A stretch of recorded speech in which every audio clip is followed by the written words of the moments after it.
야, 개나 고양이를 키우는 분들이 이제 많아졌어요. 근데 개나 고양이를 키운다면 한 번쯤 이런 생각을 해봤을 듯 한다고 이야기합니다. 하루만 내 반려견처럼 살아봤으면 좋겠다. 저는 안 키워봐서 모르는데 정말 모르겠어요. 몇 년 되었는데 미국의 반려동물 전문 매체인 펫 스트리트가 하루만 내 반려견이 되고 싶은 이유 5가지를 소개한 적이 있습니다. 이게 흥미로워서 제가 이제 찾아서 말씀드려요. 첫째, 하루 종일 잠만 잘 수 있다. 주인은 돈 벌랴 집안일 하랴 반려견 돌보랴 하루 종일 바쁘다. 하지만 그 사이에 반려견은 먹고 산책하고 낮잠을 잘 수 있다. 시험 기간이나 업무 마감을 앞둔 주인이라면 개팔자가 부러울 수밖에 없다. 이렇게 적었어요. 두 번째, 해야 할 일이 없다. 설거지는 산더미처럼 쌓였고 빨래는 바구니 밖으로 넘쳤고 바닥에 먼지는 뭉치기 시작했는데도 반려견이 할 일은 없다. 주인이 바쁘게 설거지하고 빨래 널고 청소기를 돌릴 동안 그저 쳐다볼 뿐이다. 그저 바라만 보는 거죠. 복받은 녀석이다. 세 번째, 인기 스타가 될 수 있다. 길을 걸어가는데 모든 이들이 자신을 보고 미소 짓는 상황을 상상해보라. 아이들은 달려와서 당신을 쓰다듬고 어른들은 당신을 보고 귀엽다고 탄성을 지른다. 당신이 하루만 반려견이 된다면 당신은 모두에게 행복을 주는 존재가 되는 것이다. 넷째, 작은 것에도 기쁨을 느낀다. 밥을 먹어도 기쁘고 산책을 해도 기쁘고 간식을 먹어도 기쁘고 주인과 놀아도 기쁘다. 주인에게 사소한 것은 행복이 아니지만 반려견에게는 행복은 사소한 것이다. 다섯째, 세상에 근심이 하나도 없다. 한가롭게 누운 반려견을 볼 때마다 반려견 머릿속이 궁금해진다. 반려견이 신경 쓰는 것은 단 하나, 어떻게 하면 더 많이 먹을 수 있을까? 개팔자가 상팔자란 속담이 괜히 있는 것이 아니다. 이런 내용이 실렸습니다. 요즘 중등들이 이런 얘기에 동의한다고 그러죠. 그래서 반려견을 매우 부러워합니다. 견고 인생을 부러워하는 때가 된 것입니다. 그 이유는 간단합니다. 잘 먹여주고 잘 놀아주고 산책도 시켜주고 낮잠 자도 아무 말 하지 않고 학교도 학원도 안 가도 되고 누구나 예뻐해주기 때문이라고 얘기합니다. 그렇지만 주인 잘 만나서 아무리 좋은 환경에 잘 먹고 잘 사는 것처럼 보이는 견공의 인생이라 할지라도 짐승은 짐승일 뿐입니다. 짐승의 생활이 우리보다 나아 보여도 우리는 하나님이 짐승보다 더 나은 존재로 창조된 인간이라는 사실을 잊지 말아야 할 줄 압니다. 자연과 그 속에 있는 모든 것들을 다스리는 존재로 말입니다. 물론 원숭이가 진화했다고 믿는 진화론자들에게 인간은 단지 진화된 동물에 불과하지만 말입니다. 인간이 스스로 짐승이라고 생각한다면 어떻게 되겠어요?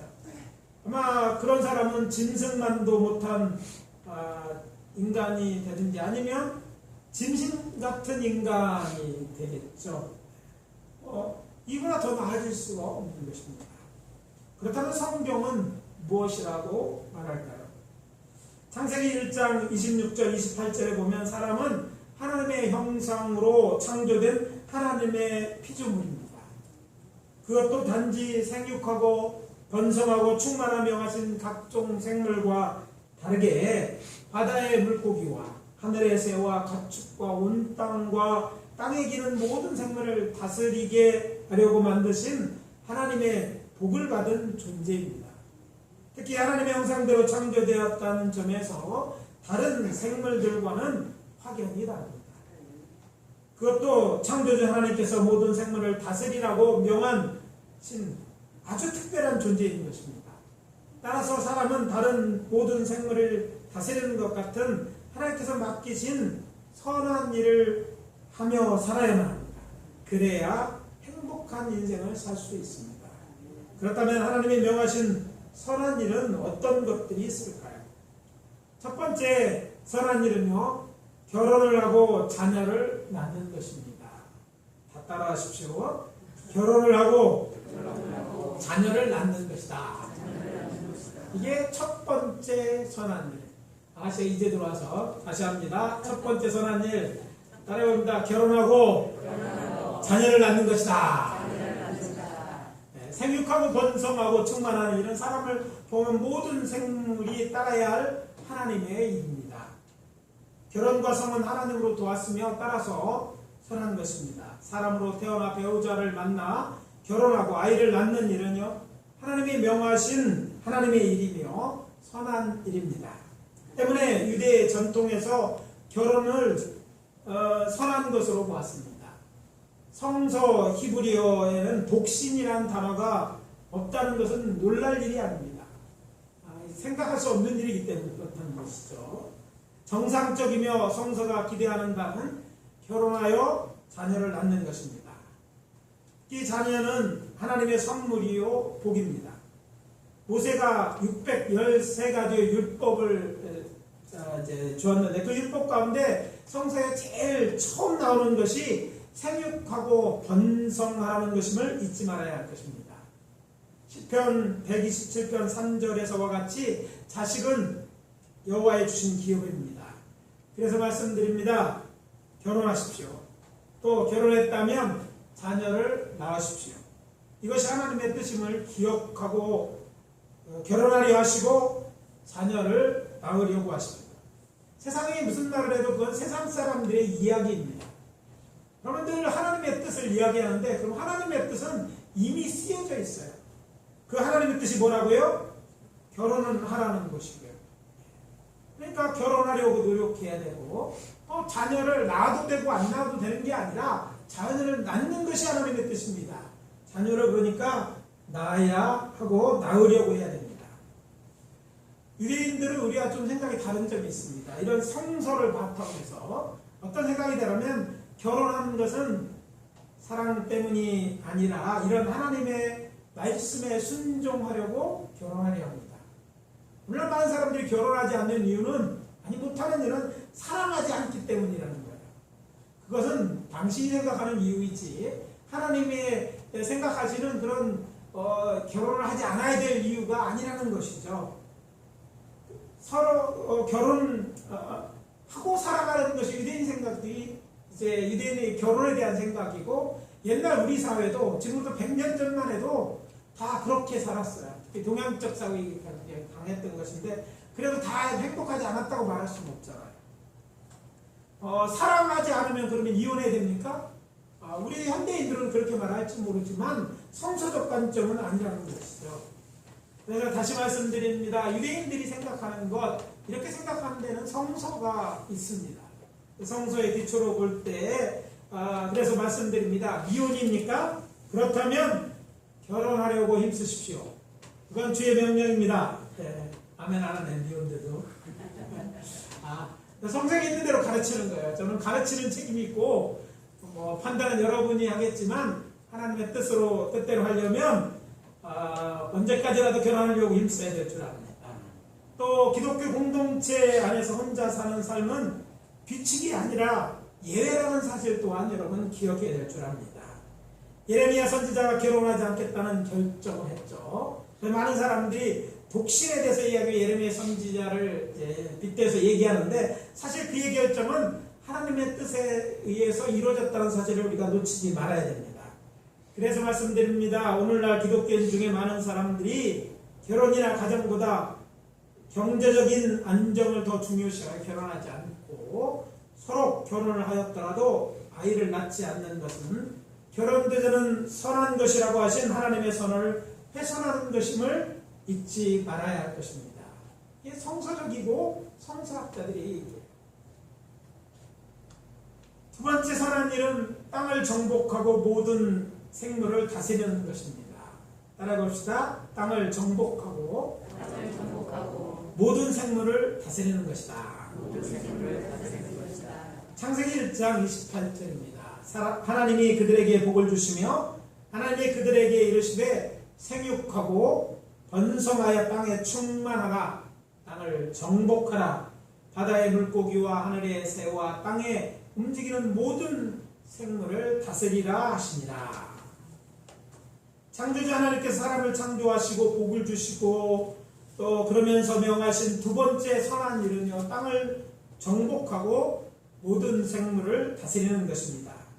이것은 하나님의 형상대로 창조된 사람이 해야만 하고 할 수 있는 첫 번째 하나님의 일로, 창조주 하나님께서 사람을 사람으로 창조하신 바다와 하늘이나 땅에 사는 모든 생물을 다스리게 하셨다는 것을 기억해야 될 줄 압니다.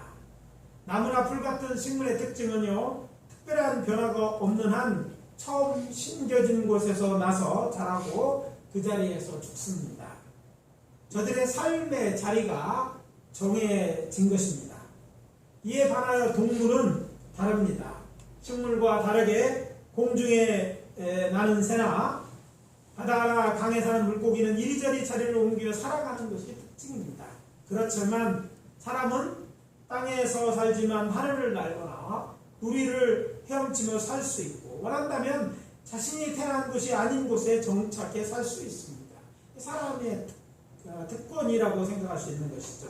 또 세상 여러 곳을 여행하거나 또 혹시 다큐 프로그램을 보면 정말 많은 사람들이 지구촌 곳곳에 흩어져 살아가는 것을 알게 됩니다. 3,000m, 4,000m는 고지에도 사람이 살고요, 북극이나 남극에도 사람이 살고, 사람들이 정말 선생님 꽉 차 있으면서, 혹시 여러분 왜 사람들은 이렇게 이런 데 오지를 가고 이런 데를 관심을 기울일까 생각해 보신 적이 있는지 모르겠어요. 저는 생각하면 이런 생각을 합니다. 야, 이게 하나님 말씀대로 되는 거구나. 땅을 정복하라는 하나님의 명령을 따르는 것이라는 생각이 들어요. 그래서 산 꼭대기 와서 막 그걸 산을 정복하려고. 사실 산을 정복해보면 정말 재미나요. 올라가면 내려와야 됩니다. 산이란 그래요. 올라가지만 내려와야 되는 거예요. 근데 그 산을 가는 거예요. 저곳에 가면 무엇이 있을까? 사람은 궁금해합니다. 그래서 배를 타고 먼 바다까지 나가고, 그리고 새로운 대륙을 발견하기도 하고 그러잖아요. 왜 이럴까? 사람들이 등산이나 미지에서를 여행 탐험을 좋아하는 것은 우리의 DNA 속에 하나님의 이런 명령이 내재되어 있는 것 되어 있기 때문이라고 저는 생각합니다. 사람이 바다와 하늘 그리고 땅에 살고 있는 모든 생물을 다스리는 일은 정말로 멋진 일입니다. 누구를 다스리고 우리를 만든다는 게 그게 대단한 일이고 흥미로운 일입니다. 지금 우리 교회에 나오지 않지만 다른 교회 다니면서 새벽녘에 나오시는 집사님 계셨어요. 제가 취미가 여러 가지인 거 뭐 아시는지 많이 아실 것 같은데, 그 중에 하나가 분재를 하는 것입니다. 그래서 나무를 이제 분재를 하는데 특히 소나무 분재를 좋아합니다. 그렇다고 요즘은 뭐 산에 가서 산채를 잘 안 하기 때문에 분재하는 일이 뭐 한참 뜸하기도 하지만, 그래서 분재를 하다 보면 문제가 생깁니다. 특별히 교회에서 제가 이제 저희 교회 집에는 있는 놀대가 별로 마땅치 않고 교회 이제 물주기로도 교회 갖다 놓으면 이제 일이 나죠. 축구하다 애들이 뭐 공작색처럼 딱 만들어 놓는데 가지를 분지르고 갑니다. 붙여놓으면 잘 산 것 같지만 며칠 있으면 금방 표가 나요. 목이 잘리기도 하고요. 그러면 어떻게 됩니까? 다시 틀을 만들어야 되죠. 그래서 이제 철사 거리를 한다고 그러죠. 막 이렇게 펴가지고 모양을 만들었는데, 이분은 이게 못마땅하신 거예요. 그래서 저한테 그러는 거예요. 왜 나무를 힘들게 이렇게 헤매 꼬고 이렇게 힘들게, 제가 멋지게 만들려고 그래요. 근데 그분은 이해가 안 되는 거예요. 그냥 놔주세요. 저도 고집이 있어서 그냥 놔주지는 못하고 이렇게 꾸밀어 놓는데, 그렇습니다. 사람들마다 다 다르게 뭔가 만들어고 작품이 된다는 거 굉장히 흥미로운 일입니다. 그렇다고 분재하라는 얘기는 아니지만 사람들에게는 이런 것들이, 그래서 생물을 다스리고 이런 거 아름답게 꾸미는 일이요, 하나님이 우리에게 주신 특권이고 그래서 이런 취미를 가진 사람이 많이 있는 거예요. 그렇지만 이 일은요, 지구 전체 인구 중에 극히 소수의 사람들이 하는 일이 지금은 되어버렸습니다. 오늘날 현대인들은 대부분 어디에 살아요? 도시에 살고 있고 아파트 같은 데 살고 있기 때문에 바다와 하늘 그리고 땅을 움직이는 모든 생물, 뭐 식물이라 할지라도 다스리고 이런 하는 것은 거리감이 느껴지는 것 또한 사실입니다. 그렇다고 해도 여러분 관심을 끊어서는 안 됩니다. 왜냐하면 이 일에 무관심하여 잘못되면 그 책임은 모든 사람이 져야 하기 때문입니다. 그러므로 모든 생물이 살아가기 좋은 환경을 만들고 저들을 잘 돌보는 일에 관심을 기울여야 됩니다. 왜? 기독교인들은 하나님을 믿는 사람들이냐. 하나님의 명령이 이것을 잘 다스리라는 명령을 받았기 때문입니다. 때문에 기독교인들은 환경을 잘 보존하고 어떤 생물이든지 멸종당하지 않도록 우리의 힘을 보태야 할 것입니다. 황무지에 나무를 심는 일이든지 야생동물을 보호하고 북극곰에 대해서도 관심을 기울이고 자연을 파괴하는 일에 파수꾼이 되고 자연환경을 보호하는 일에 적극적으로 협력해야 할 것입니다. 요즘 저는 쓰레기를 버릴 때 비닐 있는 거 잘라서 버립니다. 이렇게 시간이 걸리죠. 그런 일을 하는 것은 제가 이걸 다스리는 인물 사람이기 때문에 그런 일 해야 된다고 생각해서 하는 거예요. 시간이 남아서가 하는 게 아니라 이게 하나님의 명령대로 잘하기 위해서 조금이라도 보태기 위해서 그 일을 하는 것입니다. 그래서 이런 일에 대해서 서로 정보를 공유하고 도와야 할 것입니다. 그래서 저는 우리 교회 성도님들이 이런 데도 관심을 기울이는 성도님들이 되기 바랍니다. 저는 오늘 앞에서 이제 이렇게 말씀드린 이런 문제에 대해서 자세히 다루지 않았습니다. 대신 오늘 말씀의 핵심은 사람 그것도 구원받은 자들만이 할 수 있고 해야 하는 마지막 선한 일에 집중해서 말씀드리기 위해서입니다. 세 번째 선한 일, 여러분 관심을 기울여야 될 일인데 이것은 복음을 전하고 병자를 고치는 일입니다. 따라해 봅시다. 복음을 전하고 병자를 고치는 일이다. 이게 하나님이 우리들에게 명하신 선한 일이라는 거죠. 이 일에 대해 다루기 앞서 우리는 먼저 우리가 함께 봉독한 두 개의 본문에 담겨진 퍼즐적을 모아야지 오늘 메시지를 확인할 수 있습니다. 첫 번째 본문은 에베소서 2장 10절이었습니다. 우리는 그가 만드신 바 그리스도 예수 안에서 선한 일을 위하여 지으심을 받은 자니 이 일은 하나님이 전에 예비하사 우리로 그 가운데서 행하려 하심이니라. 이렇게 말하고 있어요.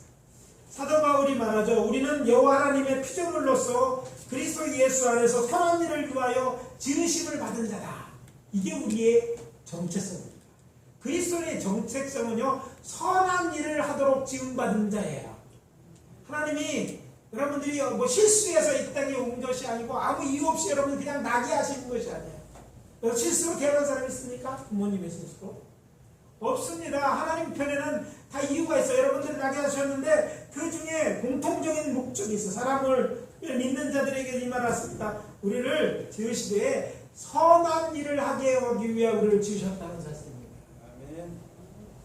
무슨 일? 선한 일을. 잘 먹고 잘 살아가는 거 뭐 중요하죠. 그러나 그건 세상이 말하는 거예요. 잘 먹고 잘 살지 말라는 것이 아니라 그 잘 먹고 잘 사는 일, 생육하고 봉성하는 일 하나님이 우리에게 명하신 것인데 그것 말고 또 있다는 거예요. 그것이 뭐냐면 그리스도 예수 안에서 선한 일을 위하여 지으심을 받은 자니, 즉 선한 일을 해야 된다. 여러분 하나님 앞에 기도하고 신앙생활에서 자유와 하나님으로부터 힘을 얻기를 원합니까? 하나님이 우리에게 맡겨진 일들을 해야 됩니다. 그래야지 기쁨이 있고요. 그래야지 우리의 정체성이 분명해지는 거예요. 그게 뭐냐면 선한 일인데 그리스도 안에서 선한 일. 그런데 이 말씀에는 뭐가 빠져 있느냐면 그 선한 일이 무엇인가에 대한 설명이 따라오지 않는다는 거죠. 그래서 제가 퍼즐 조각이라고 말씀드렸습니다. 그 퍼즐 조각의 두 번째 이 퍼즐을 맞추는 말씀과 같은 말씀이 사도 이제 뒤에 나오는 말씀이죠. 자, 예수 믿고 구원받은 우리는 모두 그리스도 예수 안에서 선한 일을 지으신 바라는 사실을 그러면 인정해야 될 줄 믿습니다. 아멘. 그렇다면 사도 바울이 말하는 우리를 창조하신 곧 세상에 나게 하신 하나님의 바라시는 그리스도 예수 안에서 선한 일 도대체 무엇일까? 어떻게 우리는 그 일을 할 수 있을까요? 이 두 가지 질문에 대한 답을 찾기 위해서 그리스도 예수 안에서 말하고 있으니까 신약 성경을 통해 주께서 행하신 선한 일이 무엇인지 살펴보아야 할 줄 압니다. 그 단서가 되는 말씀이 두 번째 사도행전 10장 38절에 나오는 본문입니다. 베드로가 가이사랴 로마 군대 장교죠. 백부장이라는 직책을 가진 고넬료의 집에서 한 설교입니다. 하나님이 나사렛 예수에게 성령과 능력을 기름 붓듯 하셨음에 그가 두루 다니며 선한 일을 행하시고 마귀에게 들린 모든 사람을 고치셨으니 이는 하나님이 함께 하셨습니다. 자, 이 말씀이 아까 말씀드린 선한 일이 무엇인지를 찾는 퍼즐 조각, 키와 같은 열쇠와 같은 일이라는 거죠. 뭐예요? 예수님이 선한 일을 행하셨다고 얘기하잖아요. 하나님이 예수에게 성령과 능력을 기름 붓게 하셨음에 그가 두루 다니며 무슨 일을 했다고 증언하고 있습니까? 선한 일을 행하셨다. 그리고 모든 사람을 고치셨다. 어떻게요? 하나님이 함께 하심으로 그 일을 할 수 있었다. 이렇게 말하고 있습니다. 그러면 여기서 말하는 선한 일이 무엇인지 찾아봅시다. 예수의 성령과 능력을 기름 붓듯 하셨음에 그가 두루 다니시며 선한 일을 행하시고 이렇게 되어 있어요. 저는 이 말씀을 하면서 기억나는 막 떠오르는 신약 성경의 말씀이 있을 줄 압니다. 하나님의 예수님에게 성령과 능력을 기름 붓듯 하셨던 때가 언제입니까? 모르시는 분, 얘기 답안에 삐진 분 계시는 것 같아요. 우리 교회 교인들이 그러더라고요. 뭐 물으면 목사님에게 물어봐. 뭐 이렇게 얘기하는데 길게 물어보지 말고. 여러분 기억나는 게 있잖아요. 예수님이 언제 성령으로 충만함을 입고 주의 일을 시작하셨어요? 요한에서 세례받고 침례받을 때입니다. 그때 예수님은 성령으로 세례받아서 그랬더니 뭐가 있어요? 성령의 충만함을 입어서 그 다음에 성령에 이끌려 유대 광야로 40일 동안 마귀에게 시험을 받은 후에 어떻게 하셨다고요? 사도행전과 누가복음을 기록한 사람은 한 사람이죠. 누가라는 사람인데 누가는 이렇게 적고 있습니다. 누가복음 4장 11절입니다. 예수께서 성령의 능력으로 갈릴리에 돌아가시니 그 소문이 사방에 퍼졌고 진이 여러 회당에서 가르침에 무사람에게 칭송을 받으시더라. 그리고 이어지는 18절에 보면 예수님이 나사렛 회당에 가셔서 고향이죠. 고향이라 하시는 그곳에 가셔서 이사야 선지자의 글을 읽은 말씀이 나옵니다.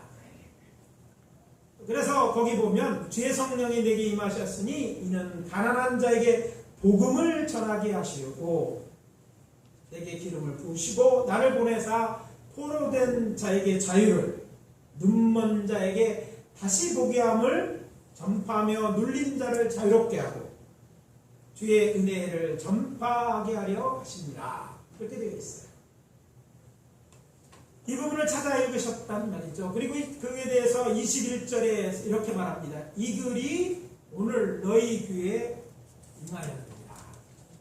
무슨 말입니까? 이사야에 예언된 것처럼 그 일이 이루어졌다는 거예요. 근데 이사야의 예언처럼 되면 무슨 일이 있어요? 가난한 자에 뭘 전하기 위해서? 복음을 전하기 하시려고 이렇게 기름으로 성령으로 기름을 부으시는 일이 있을 것이라 예언되어 있잖아요. 그렇다면 베드로가 말한 예수님의 행한 선하신 일이 무엇입니까? 그것은 복음을 전하는 일인지 알 수 있습니다. 복음을 전하고 뭐 하셨어요? 병자들을 고치는 것입니다. 그리고 이 일은 모든 사람의 명하신 일이 아니라 바로 예수님의 제자들 곧 교회에 명한 일이기도 합니다. 우리가 잘 아는 예수님의 지상명령에는 나와 있습니다.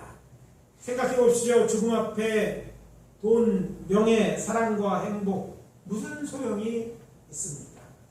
취미, 정말 아무것도 아닙니다. 아니 그렇게 한 번 죽는 것으로 모든 것이 끝나는 것입니까? 아니지 않습니까?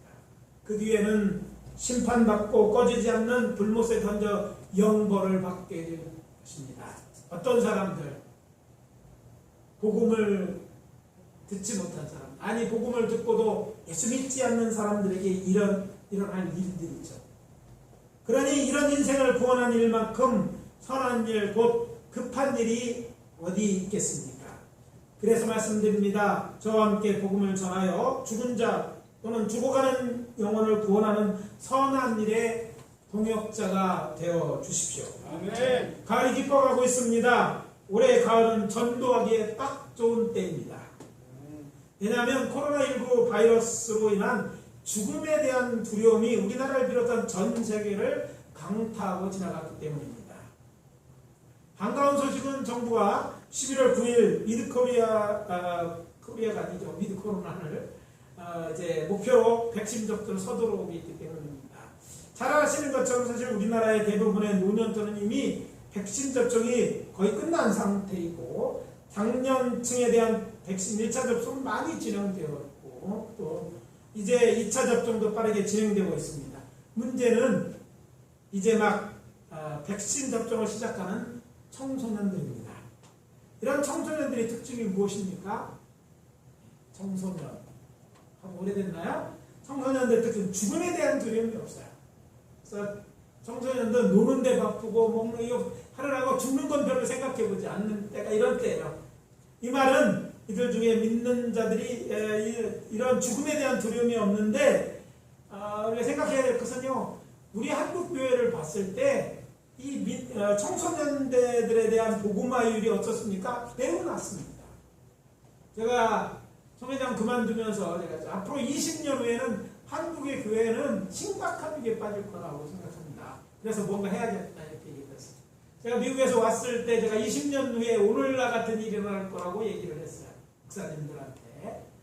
그런데 현실이 일어나는데 제가 잘못한 것은 할 수 없었다면 그 일을 위해 대비하지 잘 못했다는 거예요. 근데 지금은 뭔가 해야겠다는 생각이 듭니다. 지금 현재요 주일학교 있는 교회가 많지 않습니다. 한간에 자녀만 없는 것이 아니라 주일학교 학생이 없어요. 여러분 20년 후를 생각해 보십시오. 한국교회의 주력은 60세, 70세입니다. 근데 20년 딱 되면 그분들이 80세가 되고 90세가 됩니다.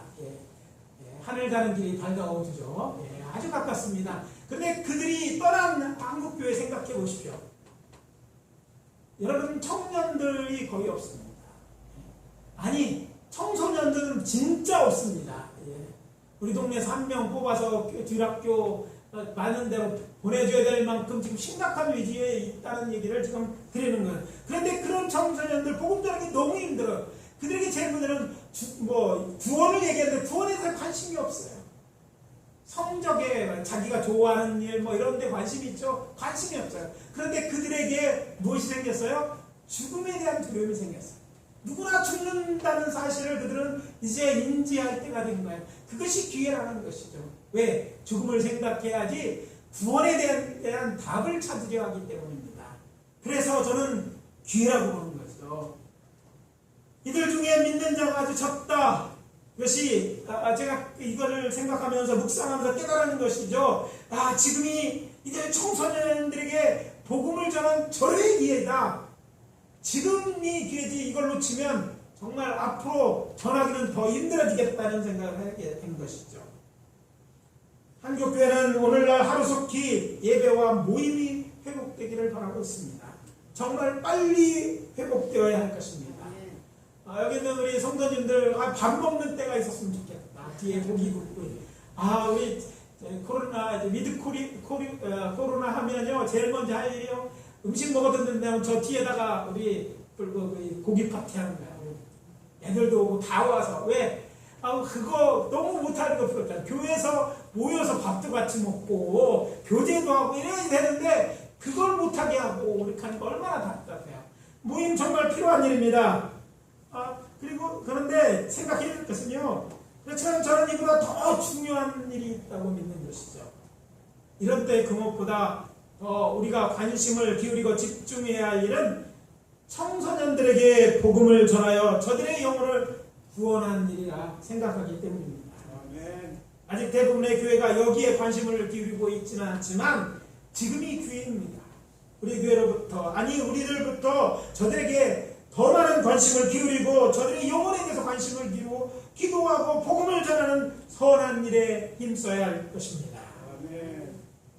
아울러 사도 베드로가 증언하는 것처럼 예수님이 하신 선한 일이 무엇이라 말하고 있습니까? 마귀에 눌린 모든 사람을 고치셨으니 이는 하나님이 함께 하셨습니다. 마귀에 눌린 모든 사람을 고치셨습니다. 어떻게 하심으로 일이 가능했다고 말합니까? 예, 하나님이 함께 하시는 겁니다. 악한 영의 괴수가 마귀가 아닙니까? 예수님은 마귀를 멸하러 세상에 오셨기 때문에 그의 공생의 처음과 마지막에 크게 마귀와 싸워서 승리하셨다는 이 성서의 기록입니다. 그는 가는 곳마다 복음을 전하며 마귀의 졸린 귀신에 사로잡힌 자들을 고쳐주었습니다. 죄를 짓는 자는 마귀에 속하나니 마귀는 처음부터 번뇌하니라. 하나님의 아들이 나타나신 것은 마귀의 일을 멸하려 하십니다. 요한일서 3장 8절입니다. 그러니까 우리가 해야 될 일, 하나님의 우리가 자녀라고 생각하시지? 여러분 하나님의 자녀라고 믿지 않습니까? 예수님만 자녀가 아니라 우리도 하나님의 자녀일진데 우리도 하나님의 자녀가 같은 일을 해야 된다는 것이죠. 마귀의 일을 멸하는 것이 의리인 것이죠. 그러니까 마귀에 눌린 사람을 고쳐내는 것이 교회가 해야 될 선한 일인 거예요. 복음을 전하는 일만 큰 것이 아니라 마귀에 눌린 일을 고치는 거예요. 귀신 들린 사람을 정신병원에 고쳐지는 것이 아니잖아요. 귀신은 내쫓아야 됩니다. 여러분도 하실 수 있고 여러분들이 병든 자를 고치는 것 또한 우리의 하는 일입니다. 왜냐하면 누가복음 9장에 보면 그 일을 하라고 모든 제자들을 보내셨는데 모든 귀신을 제어하며 병 고치는 능력과 권위를 주셔서 하나님의 나라를 전파하며 앓는 자를 고치도록 당신의 제자들을 여러 말로 보내신 것이 예수님입니다. 지금도 마찬가지입니다. 오늘 우리들에게 복음을 전해주셨을 뿐 아니라 오늘 우리들에게 병 고치는 능력, 성령을 통해 이런 능력도 주셔서 나가서 그 권세를 가지고 하나님의 나라를 전파하면서 앓는 자를 고치도록 우리를 세상에 보내시는 거예요. 우리는 언제서부턴가 병 고치는 일이 의사나 약사의 일이라고 생각해 버렸어요. 그건 성경에 나오는 얘기 아닙니다. 물론 그들이 도움을 받아야 할 때가 많이 있습니다. 그러나 하나님은 그들과 협력해서 우리가 기도하는 것에 대해 막지 않고 또 하나님의 역사가 더 빠르게 됩니다. 그래서 우리가 기도해서 나갈 수도 있고요. 이런 일들이 지금도 일어나는 거예요. 주님은 어제나 오늘이나 동일하셔요. 오늘 우리에게도 많은 기적들 우리 경험하지 않았습니까? 귀신이 쫓겨나가는 일에서부터 비롯해서 병에서 고침받는 일 오늘도 일어나고 있어요. 기적이 일어나고 있는 거예요. 많은 분들이 그런 일 때문에 신앙생활을 시작한 분들이 계십니다. 오늘 이 자리도 계실 줄 믿습니다. 그렇다면 그때만 일어나고 지금은 안 일어나는 것입니까? 아닙니다. 복음 전하는 일도 힘들지만 병든 자를 위해 기도하는 일 또한 선한 일인 줄 믿습니다. 주일 선한 일 하는 날이 아닙니까? 병자를 위해 기도하는 일이 교회가 해야 될 일인 거죠. 그것은 믿는 자라는 조건 말고 다른 조건이 없습니다. 여러분들이 기도할 때 귀신이 쫓아나갈 뿐 아니라 여러분 병든 자들이 낫는 역사가 일어날 줄 압니다. 의사가 여러분의 도움을 줄 것이지만 치료가 급속한 역사가 반드시 일어날 줄 여러분 믿고 기도하셔야 될 줄 믿습니다. 그래서 예수님의 이 명령에 순종하시는 저와 여러분 되어주시기를 예수 그리스도로 축원합니다. 아울러 이 본문은 이런 선한 일을 하기 위해 우리에게 필요한 것이 무엇인지 알려주고 있다는 데서 아주 중요한 본문이죠. 예수님이 그랬던 것처럼 예수님의 제자들이 성령세를 받기 위하여 합심하여 열흘 동안 간절히 기도했던 것처럼 기도하여 성령 충만을 받아야 할 것입니다. 뭐랬어요? 선한 일을 위해서 성령 충만 받아서 나가서 기도할 때 이런 역사가 나타난다고 하잖아요. 그래서 우리는 성령 충만 받기 위해 기도해야 된다는 것이죠. 성령이 충만해야지 담대히 복음을 전할 수 있고 성령이 충만해야지 마귀를 물리치고 귀신을 쫓아낼 수 있습니다. 아멘. 성령이 충만할 때 이 치유의 성령님이 나가서 우리가 기도할 때 역사하시는 거예요. 그러니까 성령을 힘입고 병자를 고칠 수 있는 것입니다. 아멘. 무슨 병이든지 상관이 없습니다. 얼마나 오래됐든지 그런 건 우리가 상관할 일이 아니고 우리는 단지 병자를 위해서 성령 충만한 것을 기도하는 일이에요. 이는 누가 하셔요? 성령님이 하십니다. 아멘. 그러면 많은 사람이 병 고치고 없기는 어떻게 하면 돼요? 우리가 성령으로 충만하면 되는 거죠. 아멘. 그래서 우리가 해야 될 일은요, 성령 충만을 위해서 기도하는 일입니다. 아멘. 이제 우리가 회복해야 될 일 중에 하나가 기도하는 일인 줄 믿습니다. 아멘. 세상은 교회에서 자꾸 빨리빨리 나가라고 얘기해요. 예배만 드리고 빨리 가라고 얘기해요. 그러나 교회가 예배만 드리는 곳입니까? 교회가 해야 될 일은 예배 드리는 일 말고 하는 일이 많이 있는데 그 중에 하나가 기도하는 일인 줄 믿습니다. 아멘. 여러분, 뭐 기도는 혼자 기도하는데 방해하지 않지 않습니까? 뭐 여러 사람이 두 사람이서 기도한다면 마스크 쓰고 기도해도 문제가 되지 않습니까? 여러분 기도하십시오. 마스크들은 무엇을 위해? 성령 충만하기 위해서. 복음을 전하고 병자를 올 때 기적이 나타나기 위해 우리가 해야 될 일은 성령으로 충만해야 되기 때문에 그것을 위해 기도하는 일을 이제 다시 시작해야 될 줄 믿습니다. 아멘. 복음을 전하는데 내가 전하면 안 믿어질까? 왜 안 믿어질까? 내가 능력이 없어. 그러면 어떻게 돼요? 성령으로 기도해서 여러분의 입술에 권세가 있어야 되잖아요. 그 일을 또 해서도 또 기도해야 되는 것이에요. 그래서 부탁합니다. 성령 충만 받기 위해 간절히 기도하시기 바랍니다. 아멘. 이건 하나님이 우리에게 바라시는 선한 일이고 또 교회가 바라는 일이에요. 우리 교회가 부흥되는 거예요. 싫으신 분 있어 손 들어보세요. 다 안 좋으시는 거 안 좋은데. 네. 아무도 없을 거예요. 다 좋아하고 기쁜 일입니다. 교회가 꽉 찼으면 좋겠습니다. 아멘. 아멘. 빈자리가 없도록 꽉 찼으면 좀 있으면 자리도 풀릴 건데 하긴 뭐 백신 맞아서 요즘 우리 교회 수로 보면 뭐 백신 특권처럼 해서 뭐 많이 와도 상관이 없습니다. 예? 한 자릿수만 뛰는 거 정도면 충분히 가능해요. 복음 전하고 병들을 고치는 선한 일을 하기 위해 성령으로 충만을 위해 기도하고 전도하면서 기도하고 전도하고 나서 복음을 전한 그 사람의 영혼을 기도하는 일 말고 이 가지에 할 일이 또 한 가지 더 있다는 것이 오늘 들어야 될 마지막 메시지입니다. 선한 일을 행할 능력을 갖추기 위해 성경을 읽고 쓰고 묵상하고 또 공부하십시오. 사도 바울은 그의 믿음의 아들 디모데에게 이렇게 말합니다. 모든 성경은 하나님의 감동으로 된 것으로 교훈과 책망과 바르게 함과 의로 교육하기에 유익하니 이는 하나님의 사람으로 온전하게 하며 모든 선한 일을 행할 능력을 갖추게 하려 합니다. 이 뒷부분은 우리가 잘 암송하면서도 잘 관심을 기울이지 않는 거예요. 선한 일을 할 수 있는 능력을 갖추기 위해서 말씀이 있어야 돼요. 아멘. 여러분 예수님은요 말씀이에요. 진리였어요. 그러나 예수님의 제자들 뭐 우리도 그렇지 않습니다. 우리에게는 정말 진리의 말씀이 필요합니다. 말씀이 능력입니다. 여러분 기도할 때도 말씀을 위해서 기도할 때 그 큰 역사가 나타나는 거거든요. 말씀을 확실히 알고 잘해야 되는 거예요. 그러기 위해서 어떻게 합니까? 말씀은 그냥 알려주는 게 아니에요. 말씀을 어떻게 해요? 말씀을 들어야 되는 거예요. 읽어야 되는 겁니다. 그리고 공부해야 되는 거예요. 아무도 아멘 안 해요. 사랑할까봐. 그럼 그걸 해야지 선한 일을 행할 수 있는 능력이 생기는 거예요. 오늘날 그리스도인들 특별히 교회만 왔다 갔다는 썬데이 크리스천의 능력이 없는 것은 그것을 행할 능력이 없는 것은 뭐예요? 말씀을 모르기 때문에 말씀을 깊이 하면 할수록 능력이 있는 거예요.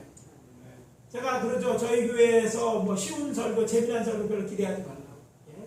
저는 이제 그렇게 하는 분도 몇개 방침이겠죠. 그러나 저는 트루 프리처라고 해서 진리를 전하는데 왜 그렇게 하느냐면 저는 말씀 자체가 능력이 있다고 믿기 때문입니다. 말씀을 깊이 알으면 그 속에 믿음이 확신이 생기는 거예요. 하나님 앞에 불교할 때 뭐 할 수 있는 힘이 생기기 때문에 말씀을 강조하는 거예요. 그래서 어렵지만 말씀을 깊이 여러분에게 전하는 거예요. 그래서 말씀을 그렇게 들음으로 말며 그것으로부터 선한 일을 행하는 능력을 갖춰서 여러분의 삶의 현장에서 말씀이 정말 기적이 나타나고 사람을 변화시키고 나의 삶을 바꾸는 역사가 일어나길 기대하기 때문입니다. 아멘. 가을은 독서의 계절이라고 하지 않습니까? 쉬는 날도 많은 것 같아요. 월요일까지 쉬면 된다고 그러나요? 예. 쉬는 날도 많은 이때에 더욱더 하나님의 말씀인 성경을 공부하기에 힘쓰시기를 바랍니다. 아멘. 우리 교회에 여러 가지 성경 공부 프로그램이 있습니다. 수요일 날도 그렇고, 뭐 공부가 많냐? 예, 많은 이유가 있습니다. 선한 일을 행한 능력을 위해서. 그래서 말씀드립니다. 성경 읽고, 아멘 해보시오. 아멘. 읽고, 아멘. 묵상하고, 아멘. 중요한 건 그 말씀대로 살아야 됩니다. 아멘. 이제 오늘 말씀 마무리합니다. 하나님께서 사람을 만드시고 그들에게 명하신 선한 일들이 있습니다. 결혼하고 자녀를 낳는 일이 그렇습니다. 땅을 정복하고 모든 생물을 다스리는 일입니다. 그리고 특별히 사람 중에서 교회에 부탁한 선한 일, 성령 충만을 위해 기도하고 복음을 전하고 병자를 고쳐야 합니다. 그렇게 하시기를 예수 그리스도의 이름으로 축원합니다. 아멘. 네, 잠깐 통성으로 기도합니다. 하나님께서 우리에게 선한 일에 대해서 말씀을 드렸습니다. 우리는 선한 일을 위하여 지음을 받은 존재들입니다. 이 일에 꺼리낌이 있다면 시간 빼기하고 또 다짐하고 또 기도하는 시간 잠깐 1, 2분만 갖도록 하겠습니다. 통성으로 기도합니다. 아버지 하나님 주의 은혜와 사랑을 감사합니다. 오늘 이 말씀을 보내서 오늘 우리들로 선한 일을 하도록 초청하시니 감사합니다. 아버지 주어진 말씀 믿음으로 선포했습니다. 아버지 하나님 깨달은 데 선포했습니다. 이 말씀들이 그들의 삶에 저의 이제는 선한 일을 하는 하나님을 기뻐하는 인생 그리고 선한 일을 하는 것 때문에 살아야 될 목적이 있고 그 일을 털어놓는 것들을 인생이 회개하여 주시옵소서. 우리를 하지 못한 것들을 회개하는 기도를 들으시고 저를 용서하시옵소서. 우리를 용서하시옵소서. 우리의 허물을 아버지 용서하시옵소서. 그리고 이제는 변화해서 정말 선한 일을 힘쓰는 아버지 그 이름이 목표가 되어지고 그래서 하나님을 기쁘게 하는 교회가 되어질 수 있도록 교회에 주시옵소서. 아버지 하나님 주의 은혜와 사랑을 감사합니다. 오늘 우리는 선한 일을 위하여 지음을 받은 존재라는 사실을 다시 한번 말씀을 통해서 확인하였습니다. 아버지 이 메시지를 우리에게 주신 것은 우리에게 선한 일을 하기를 기대하시는 줄 믿습니다. 아버지는 선한 일을 하기에 힘쓰는 저희들 되게 도와 주시옵소서. 특별히 주일 선한 일을 하기에 힘쓰는 날이 되게 하여 주시옵소서. 이 속에서 우리의 정체성을 잡고 이 속에서 우리의 삶이 하나님을 기쁘게 하는 삶이 되어질 수 있도록 역사하여 주시옵소서. 특별히 아버지 하나님 믿는 자 특히 교회에 하신 명령에 순종해서 이제 이 가을에 복음을 전하고 병자를 고치고 아버지 하나님의 말씀을 깊이 알아서 정말 선한 일을 행한 능력을 갖추는 저희들 되게 도와 주시옵소서. 예수 그리스도 이름으로 기도합니다. 아멘.